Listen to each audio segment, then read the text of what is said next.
ఎవరైతే విజయవాడ కానూరులో ఇన్వెస్ట్మెంట్ చేసి ఒక 1 or 2 ఇయర్స్లో హయ్యర్ రిటర్న్స్ అందుకోవాలని చూస్తున్నారో వాళ్ళ కోసం బెస్ట్ ప్రాపర్టీ అండి ఇదైతే. ఈ ప్రాపర్టీ లొకేషన్ వచ్చేసి విజయవాడ కానూరు అండి, తాడిగడప మున్సిపాలిటీ కానూరు ఏరియాలో హై స్కూల్కి దగ్గరలో ఉంటుందండి.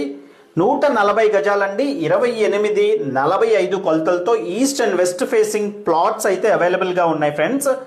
అండ్ బ్యాక్ సైడ్ అయితే అన్ని హౌసెస్ ఉన్నాయి, హై స్కూల్కి దగ్గరలో ఉంటుందండి. అండ్ ఇంకొక థింగ్ ఏంటంటే మహానాడు రోడ్ 100 అడుగుల రోడ్డు ఆల్మోస్ట్ కామినేని హాస్పిటల్ దాకా కూడా శాంక్షన్ అయ్యుందండి. ఇప్పుడు ఎవరైతే ఇన్వెస్ట్మెంట్ చేస్తారో ఆ మహానాడు రోడ్ ఫామ్ అయిపోతే కనుక కేవలం ఒక 10వ బిట్టే వస్తుంది ఫ్రెండ్స్. మంచి కొలతలతో ఉంది, కేవలం 39,000 చెప్తున్నారు గజం అయితే. అండ్ ప్రైస్ కూడా ఫిక్స్డ్ ప్రైస్ కాదు, మాట్లాడొచ్చు ఫ్రెండ్స్. ఈ ప్రాపర్టీకి సంబంధించిన మరింత ఇన్ఫర్మేషన్ కోసం